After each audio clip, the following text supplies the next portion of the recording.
เตรียมធ្វើបច្ចុប្បន្នភាពពីរដ្ឋប្រហារនិងការប្រឆាំងរដ្ឋប្រហារដែលកើតឡើងនៅប្រទេសចិនតាំងពីថ្ងៃទី18 19ដល់ថ្ងៃទី22ខែមករាកន្លងទៅមានការចាប់ខ្លួនឧត្តមសេនីយ៍ជាន់ខ្ពស់2នាក់ក្នុងគណៈយោធាមជ្ឈិមឈ្មោះឧត្តមសេនីយ៍ចាងយូសៀនិងឧត្តមសេនីយ៍លុយចិនលីឧត្តមសេនីយ៍2នាក់នេះគឺសុទ្ធតែជាឧត្តមសេនីយ៍ដែលជិតស្និទ្ធនឹងលោកប្រធានស៊ីជីនពីងហើយក៏ត្រូវបានចាប់ខ្លួនដែលតាំងពីថ្ងៃទី18 19មករាដល់ថ្ងៃទី22ខែមករាបានកើតឡើងហើយប្រព័ន្ធផ្សព្វផ្សាយនៃក្រសួងការពារប្រទេសចិនបានផ្សាយឲ្យដឹងមិននិយាយថាចាប់ខ្លួនទេនិយាយថាឧត្តមសេនីយ៍ពីររូបនេះស្ថិតនៅក្រោមការស៊ើបអង្កេតពីគណៈត្រួតពិនិត្យអំពើខុសច្បាប់វិន័យតាំងពីថ្ងៃទី24ខែមករាមកដល់ថ្ងៃទី30នេះអស់រយៈពេល6ថ្ងៃហើយដែលព័ត៌មាននេះនៅតែបន្តជះលើប្រតិកម្មនានាដែលប្រជាជនចិនទាំងក្នុងនិងក្រៅប្រទេសកំពុងតែតាមដានយ៉ាងស្វិតស្វាញដែលគេចាត់ទុកថាជារដ្ឋប្រហារនិងការទប់ស្កាត់រដ្ឋប្រហារទស្សនកិច្ចរបស់លោកនាយករដ្ឋមន្ត្រី Keir Starmer នៃប្រទេសអង់គ្លេសបានទៅដល់ប្រទេសចិនគេសង្កេតឃើញថាលោកប្រធានស៊ីជីនពីងហាក់ដូចជាមានកិរិយាបថមាំមួនហើយការផ្សព្វផ្សាយព័ត៌មានលេខលឺនានាដែលទាក់ទងអំពីការចល័តទ័ពនៅទីក្រុងប៉េកាំងក៏មិនមានអ្វីអាចបញ្ជាក់បានទេគ្រប់ព័ត៌មានទាំងអស់ទាក់ទងនឹងរដ្ឋប្រហារគ្មាននរណាម្នាក់អាចនឹងបញ្ជាក់បានច្បាស់ទេថាវាជារឿងដែលកំពុងកើតឡើងដូចនេះអ្វីដែលគេដឹងត្រឹមតែឧត្តមសេនីយ៍ចាងហើយនិងឧត្តមសេនីយ៍លាវត្រូវបានដាក់នៅក្រោមការស៊ើបអង្កេតនៃគណៈត្រួតពិនិត្យមជ្ឈិមបក្សកុម្មុយនីសចិនថ្ងៃទី24ខែមករាឆ្នាំ2026ប្រព័ន្ធផ្សព្វផ្សាយចិនបានលុបចោលនៅទំព័រផ្សព្វផ្សាយរបស់ខ្លួនជាច្រើនដងដែលធ្វើឲ្យមានការសង្ស័យថាអ្វីដែលកំពុងកើតនៅក្នុងស្រុកចិនកំពុងតែពុះកញ្ជ្រោលខ្លាំងណាស់ទោះបីជាយ៉ាងណាក៏ដោយគេអត់ដឹងរឿងពិតទេនៅថ្ងៃ29ម្សិលមិញនេះមានការបែកធ្លាយព័ត៌មានមួយស្ដីអំពីសម្បត្តិរបស់លោកឧត្តមសេនីយ៍ចាងយូចាដែលបានប្រាប់ឲ្យម្នាក់សរសេររៀបរាប់អំពីរឿងថាបើលោកចាងត្រូវគេចាប់ខ្លួននោះមកពីហេតុអ្វីលិខិតភាសាចិន3ទំព័រនេះបានត្រូវអ្នកវិភាគចិននៅក្រៅប្រទេសយកមកវិភាគក៏ប៉ុន្តែមតិទូទៅថាសម្បត្តិនេះមិនមែនសរសេរផ្ទាល់ដោយឧត្តមសេនីយ៍ចាងទេគឺជាសម្បត្តិដែលសរសេរដោយអ្នកដទៃក្នុងនាមលោកចាងរីឯការពិតថាតើសម្បត្តិនោះវាពិតប៉ុណ្ណាសាច់រឿងនៅក្នុងសម្បត្តិនោះវាមានការពិតច្រើនក៏ប៉ុន្តែគេគ្រាន់តែអាចមានតម្លៃបានថាសម្បត្តិនោះមិនមែនសរសេរផ្ទាល់ដោយលោកចាងឡើយណាពេលចាំបានកើតឡើងច្រើនណាស់ទាក់ទងអំពីអ្វីដែលហៅថារដ្ឋប្រហារនោះមកទល់នឹងពេលនេះគណៈយោធាមជ្ឈិមគ្មានមេតបកាន់កាប់តបទេដោយសារគ្មានមេតបកាន់កាប់តបស្ថិរភាពនៃកម្លាំងទ័ពចិនកំពុងតែត្រូវគេតាមដានសារជាថ្មីម្ដងទៀតរឿងរ៉ាវកើតចេញមកដូចផ្សិតក៏ប៉ុន្តែគ្មាននរណាអាចបញ្ជាក់បានថាព័ត៌មានមួយណាច្បាស់លាស់ទេអញ្ចឹងមកដល់ថ្ងៃ29នេះព័ត៌មានគឺថាមានសម្បត្តិរបស់ឧត្តមសេនីយ៍ចាងមួយដែលត្រូវចែកផ្សាយនៅក្នុងប្រព័ន្ធផ្សព្វផ្សាយនិងវិភាគនៃពួកចិននៅក្រៅប្រទេសរីឯព័ត៌មានដែលទាក់ទងលោកប្រធានហ៊ូចិនតៅដែលថាប្រធានហ៊ូចិនតៅស្លាប់បាត់បង់ជីវិតនោះមកទល់ថ្ងៃទី29យប់នេះណាមានន័យថាយប់ម្សិលមិញឥឡូវនេះព្រឹកថ្ងៃនៅព្រឹកថ្ងៃឥឡូវនេះព្រឹកថ្ងៃវាអាស៊ីលថ្ងៃសុក្រទី30ហើយគឺព័ត៌មានដែលស្ដីពីលោកហ៊ូចិនតៅស្លាប់ព័ត៌មានក្រោយបានបញ្ជាក់ថាលោកហ៊ូចិនតៅនៅរស់ទេណាព័ត៌មានមួយទៀតដែលទាក់ទងនឹងលោកវ៉ាន់ជាប៉ាវនិងលោកហ៊ូជីងឡុងថាបានចាក់ចេញពីទីក្រុងប៉េកាំងណាបានចាក់ចេញពីទីក្រុងប៉េកាំងទៅស្នាក់នៅក្នុងមន្ទីរកងទ័ពក្នុងភូមិភាគខាងត្បូងរឿងនេះអាចបញ្ជាក់បានខ្លះប៉ុន្តែមិនទាន់ដឹងណាអាចបញ្ជាក់បានខ្លះតែមិនទាន់ដឹងពីការពិតនៅឡើយទេសរុបមកខ្ញុំអាប់ដេតជូនរឿងប្រទេសចិនមានប៉ុណ្ណឹងហើយទស្សនកិច្ចរបស់ជនបរទេសទៅកាន់ប្រទេសចិនធ្វើចប់ថ្ងៃនេះគឺលោក Keir Starmer នាយករដ្ឋមន្ត្រីប្រទេសអង់គ្លេសគឺទស្សនកិច្ចប្រទេសចិនតាំងពីថ្ងៃទី28ដែលសំខាន់ហើយចង់វិភាគស្អីបានចង់ដឹងមកតាមចង់ដឹងមកយ៉ាងไรបានទេមិនសួរទេសម្រាប់សពអាបាយហើយនៅគាត់តែនៅមិនដេកទេមកមកហើយយ៉ាងគេសម្រាប់បងចង់សម្រាប់ទៅជប់សួរសំណួរតាមទៅយកចិត្តទុកដាក់សំណួរណាដែលយើងចិត្តដឹងទៅគាត់ណាអូខេសំណួរហ្នឹងសិតសម្រាប់ពីពួកបច្ចេកវិទ្យានៅលើទូរស័ព្ទគេអាចដឹងបានហើយខ្ញុំយកសម្រាប់មកសួរណាខ្ញុំមកសួរបានហើយជីបាយនៅមិនដេកជីបាយមិនដេកអញទៅឲ្យស្ដាប់បានទៀតជីបាយមកមកមកមកមកអីជីបាយជីបាយចាំបាត់នេះអីហើយជីបាយមកអីណាជីបាយទៅដេកចាំបាត់អីយីអញឆ្ងល់មិនមានទេអញ្ចឹងគាត់ណាអូខេពេលវេលាយើងខ្លីយើងត្រូវចិត្តដឹងអញ្ចឹងព័ត៌មានពីស្រុកចិនមកមានប៉ុណ្ណឹងប្រទេសយួនក៏កំពុងតាមដានស្រុកចិនមកវិញនៅប្រទេសខ្មែរយើងមិនសូវមានការតាមដានច្រើនទេណាអញ្ចឹងព័ត៌មានហៅចិនតែស្លាប់មិនពិតទេព័ត៌មានការដោះខ្លួននៃកម្ពុជាចំពោះចិនចេញពីទីក្រុងប៉េកាំងមានពិតខ្លះមិនពិតខ្លះព័ត៌មានមួយទៀតបានចេញផ្សាយថាក្រុមគ្រួសាររបស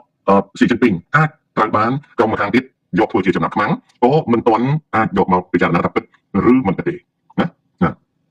ាអញ្ចឹងគឺតាមដានតទៅទៀតចប់រឿងហ្នឹងខ្ញុំឆ្លើយនឹងប្រិមិត្តនៅសំណួរនេះតាំងវិនដឺហើយដើម្បីបានជាកម្ពុជានិងស្រុកតៅហ៊ូមានទំនាក់ទំនងជាមួយគ្នាម្ល៉េះហើយមិនបានជាកម្ពុជានិងអាមេរិកមិនទៅទី1គឺលោកហ៊ុនសែនជាខ្មែរក្រហមជាជនកុម្មុយនីសធម្មតាជនកុម្មុយនីសអត់ចូលចិត្តអាមេរិកទេចម្លើយតែប៉ុណ្្នឹងណាជនកុម្មុយនីសតកតងជនកុម្មុយនីសឆេឆាន់ពេរតតើប្រព័ន្ធការពារដែនអាកាសចិនគ្មានប្រសិទ្ធភាពដូចជានិយាយមែនទេរយៈកាលកន្លងមក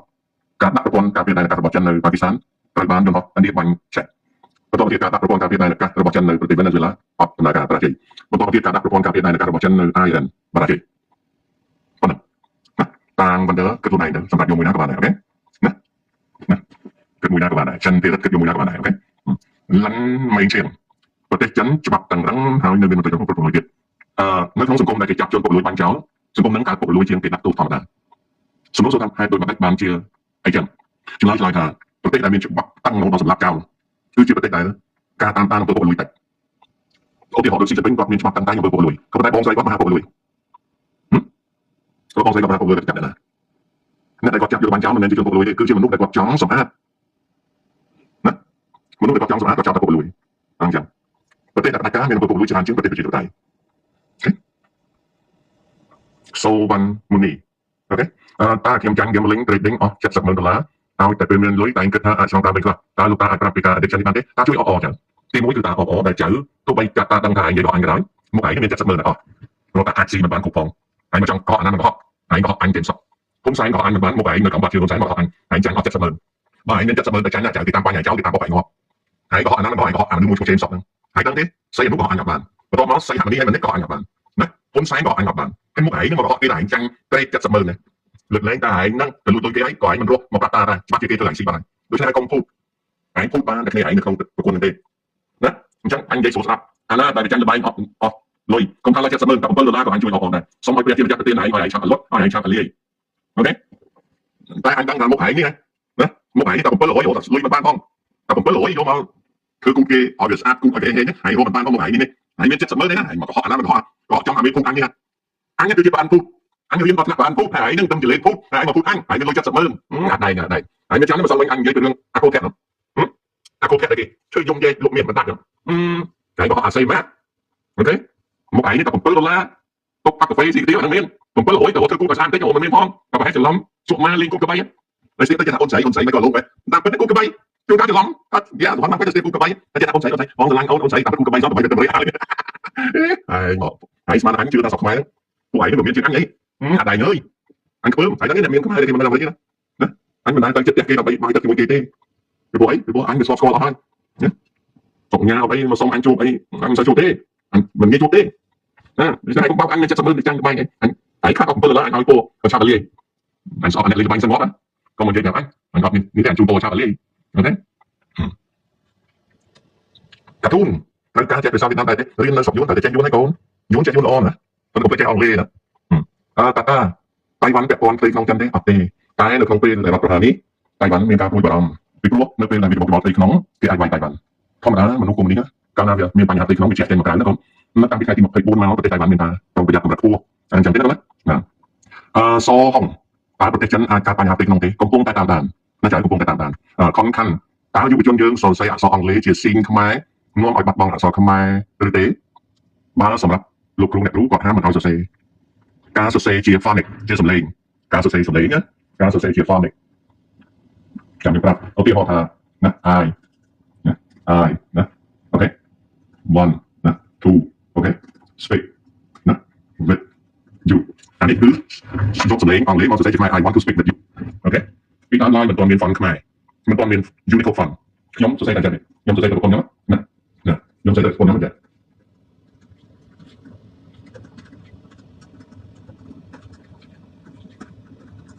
ចេះអានអានតាទេខ្ញុំទៅសេទៅប្រព័ន្ធខ្ញុំចឹងមានអ្នកណាអានតាទេពីដើមវាអត់មានហ្វុនខ្មែរនៅចឹងខ្ញុំផ្សាយសារទៅប្រព័ន្ធខ្ញុំចឹងមានអ្នកអានតាទេ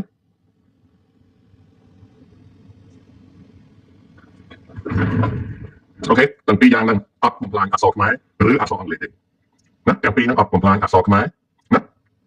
ទាំងពីរហ្នឹងអត់បំផ្លាញអក្សរខ្មែរឬអង់គ្លេសទេសរសេរបានធ្វើចប់អូខេអត់បំផ្លាញទេខ្ញុំសូមជម្រាបថាខ្ញុំទំនាក់ទំនងជាមួយប្រពន្ធកូនខ្ញុំតាមភាសាអង់គ្លេសខ្ញុំសរសេរចឹងតែមានតែមកស្ដាប់គ្នាបានរហូតដល់ភរិយាខ្ញុំតែងកំណត់ជាភាសាហ្នឹងតែងកំណត់ជាភាសាហ្នឹងខ្ញុំសរសេរតែចឹងមុនមានហ្វុនណា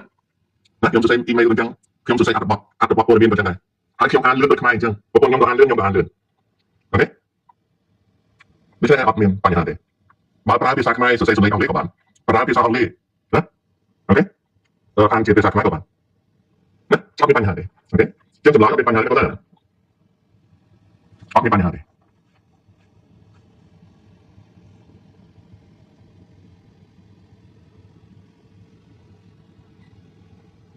ខែមកសលខ្ញុំគិតថាចិនចង់បញ្ជូននាវាដឹកយន្តហោះទៅជួយមិត្តដែរតែនាវាចិនទៅបានត្រឹម3,000 គីឡូម៉ែត្រក៏អស់សាំងឲ្យមិត្តនៅរាប់ម៉ឺនគីឡូម៉ែត្រអូខេអរគុណចំពោះព័ត៌មានសាក់ខ្ញុំកំពុងតែធ្វើការបណ្ដាមើលឡាយបណ្ដាឡើងមេដេញឲ្យមកផ្ទះមិនបាត់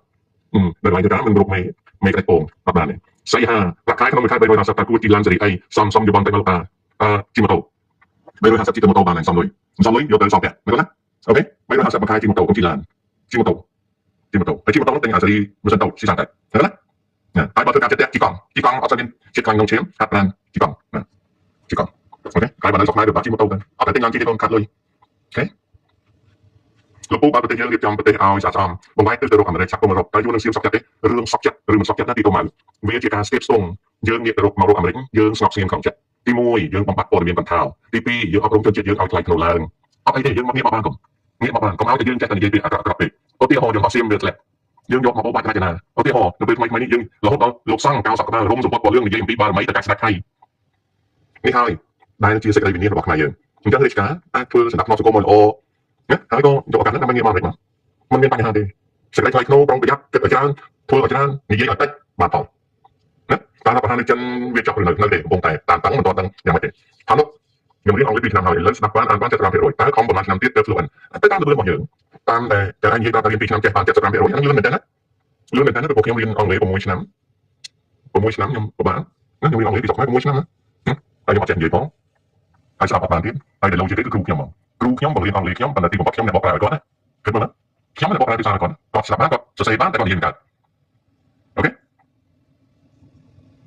ផលិតផលនៅកម្ពុជាមានថ្មីទៀតហើយគឺត្រីខនតងចង់គួតទៅអើយលិនមិនជាងអើយអាខនតងចង់គួតតែលើសូខនតងចង់គួត